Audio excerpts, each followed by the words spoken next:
Okay mga kababayan, no, ang Pilipinas o ang Philippine Marines, ipinakita na sa publiko ang shore-based anti-ship missiles. Matindi to, malupit to Ano kaya sasabihin ng mga Chekwa dito, no? Talagang naka-modernize armed forces of the Philippines na tayo ngayon, Talagang matindi to. Talaga ewan ko na lang pag hindi pa bumaluktot ang buntot ng mga inchik na to, itong mga Chekwa na to, no. So ngayon mga guys, mga kababayan, kung bago ka pa lang sa aking channel, please like and subscribe na lang muna sa ating YouTube channel bago tayo magumpisa. Okay? And also please paki-subscribe din kay John Reps. So itong video na to sa kanya to. So bibigyan lang natin ng reaction to kasi ito yung maiinit na balita ngayon sa West Philippine Sea. Kasi itong mga inchik na to, itong mga Chekwa na to, nakakabwisit naman talaga. Diba? Maski naman kayo, no? Ngayon, pwede rin naman kayo mag-comments dyan. Kung ano man inyong mga saloobin tungkol dyan sa nagaganap sa West Philippine Sea. Okay, no? So, umpisa na natin, no?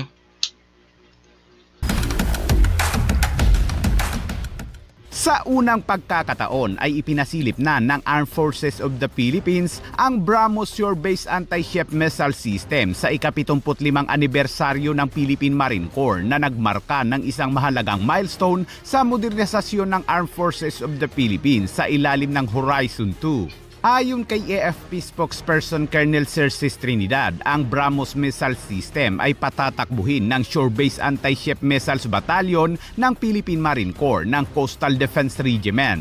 Dagdag pa ni Trinidad, ang milestone ay nagpapalakas sa postura ng Pilipinas sa pagpigil at pagpapakita ng pangako nito sa pag-asa sa sarili at kapani-paniwalang depensa. Ayon sa AFP, ang BrahMos missiles ay capable ng 300 kilogramong conventional warhead, may bilis na Mach 2.8 at may saklaw na 290 kilometers. Ang lupit, no? Ang lupit nito mga kababayan, no? Matinding anti-ship missiles to, Sigurado to, lubog, butas ang mga barko ng mga Chekwa. Ibig sabihin ay kaya nitong tamaan ang mga target na lampas sa Baho de Masinloc o Scarborough Shoal.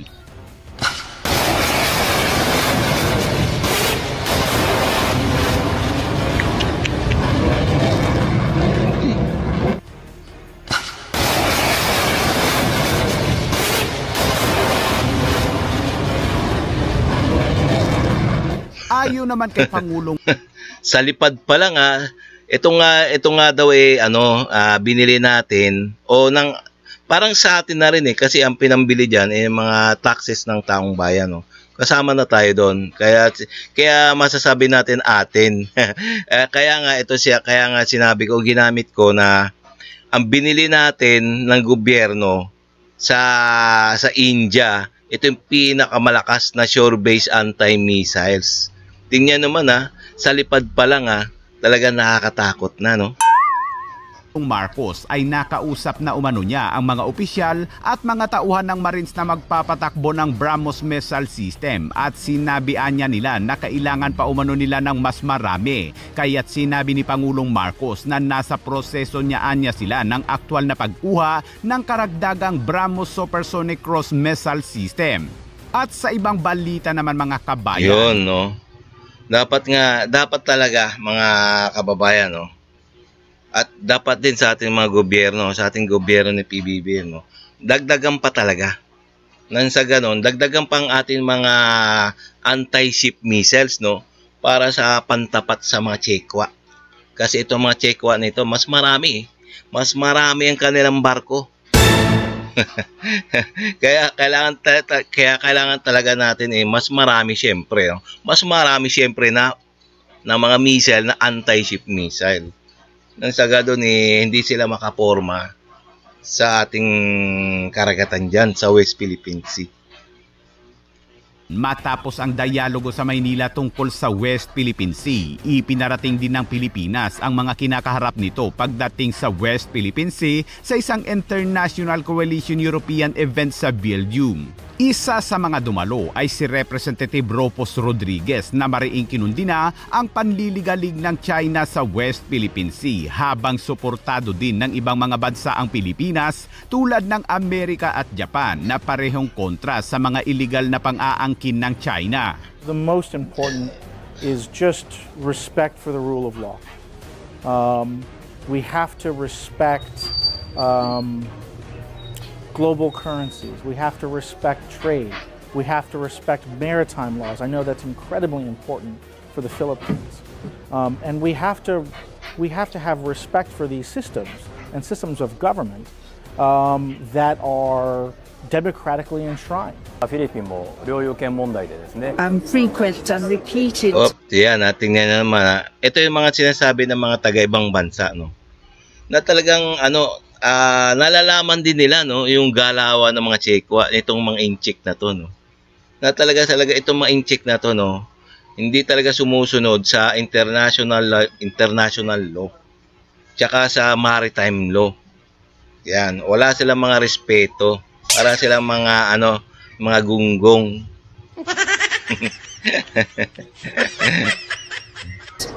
Incursions into your territorial waters and problems, clashes between your own and Chinese coastal guards and also public vessels. So Japan actually is experiencing exactly the same thing. Therefore, it is more important than ever for us to stand together. At sa isang pambihirang pagkakataon naman ay humarap si Taiwan Vice President Xiao Bi-Kim at nanawagan na magkaisa laban sa mapamilit na China. They're facing an expanding, coordinated, and evolving set of threats and challenges. Military pressure and gray zone coercion. Cyber attacks and disinformation campaigns. Economic leverage used to extract political compliance. Infrastructure sabotage, physical and digital. Foreign interference targeting unity and public trust. Many of these threats originate from state-based actors following a common playbook, seeking to expand influence by dividing, destabilizing, and discrediting democratic systems. We must understand that we're in a long-term contest, not for dominance, but for the preservation of rules-based international order rooted in peaceful cooperation, not in force nor coercion. In light of intensifying military and security pressure from China in our region, Taiwan is committed to increasing our defense investment. Sa isa pang interview, tingnan niyo naman pati Taiwan mga kababayan talagang tinutulig sana na ang mga Chekwa kasi talagang wala sila sa rule of law, tinatawag na rule of law itong mga inchik na to, no. Ang gusto lang nilang pairalin sa kanilang rule o kanilang batas na wala namang kwenta. Hindi sila sumusunod sa mga international law. Sinabi ng Taiwan Vice President na dapat umanong magtulungan ang Taiwan at Pilipinas. Yes. We are neighbors and it's important to work together. We share a lot of economic interests and also our shared commitment to security in the region, of course, being challenged. Pero matapos ipalabas sa mga sinabing yan ng Vice President ng Taiwan, abay kaagad na nagprotesta ang China laban sa Taiwan VP dahil ito daw ay isang paglabag umano sa One China policy. Sinabi rin ng China na ang issue sa pagitan ng Taiwan at China ay hindi umano dapat sirain o pakialaman ng ibang mga bansa sa AU. At sa iba pang balita mga kabayan. Oo nga, ito naman parang balat sibuyas itong mga Chekwa na to, no. Porket yung usapin patungkol sa kanila. nagre-react agad. Nagbabalat si iyak agad eh. Ganyan ba yung matatapang? Samantalang ang kanilang ang kanilang mga Coast Guard dyan mga PLA Navy dyan sa West Philippine Sea, malamang hanggang lang yan.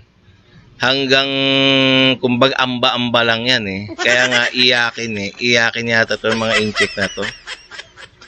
Abay inanunsyo ng Embahada ng China sa Maynila na magdodonate umano ang China ng 141 million pesos na tulong pantao sa Pilipinas dahil sa pinsalang dulot ng Bagyong Tino at Wow, magbibigay ang China ng 100 million tulong daw sa mga nasalanta ng bagyo. Pinamumukha nila na tayo mukhang pera, parang ganun eh. Ano ba kayo, China? Super Bagyong Juan. Sinabi ng Embahada ng China na naglaan ang China ng $1 million Wow. o humigit kumulang 58 million pesos na cash Wow. at 10 million Chinese yuan o humigit kumulang 82.8 million pesos upang mabigyan ng tulong ang mga biktima. Sinabi ng Embahada ng China na nakikiramay sila sa mga biktima at taos-pusong nakikiramay sa mga naulilang pamilya. Ang alam ko kaya tumutulong para lang sa akin, opinion ko lang.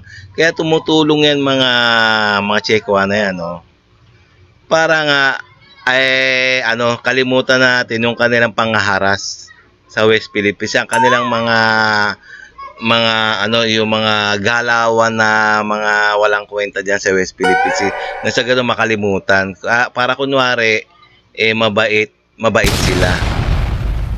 Mga nasugatan at mga apektadong komunidad. Taos-pusoan niya silang umaasa na ang mga Pilipino sa mga lugar na naapektuhan ng kalamidad ay makakabangon at muling maitayo ang kanilang mga tahanan sa lalong madaling panahon. Abay, ano kayang nangyari sa China mga kabayan at bakit naisipan ng China na gawin ito? Nauna nang hinagupit ng Bagyong Tino ang Cebu at ilang bahagi ng Visayas at Mindanao na nagdulot ng malawakang pagbaha na ikinamatay ng nasa 232 na katao habang may ilan pang hindi pa mahanap. At dagdag na balita, kumakalat sa social media ang isang footage kung saan binangga ng isang Chinese militia ang isang barko ng Japanese Coast Guard. Pero ayon sa Japan, ang video ay matagal na umano at noong February pa daw umano ito nangyari.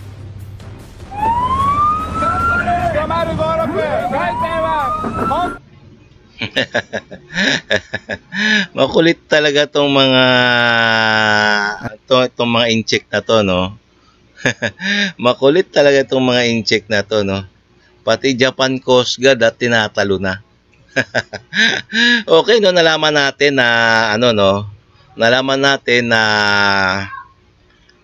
ang ating Philippine Marine Corps talagang matindi na yung mga anti-ship missile nila, Talagang katatakutan talaga. Sana matakot na.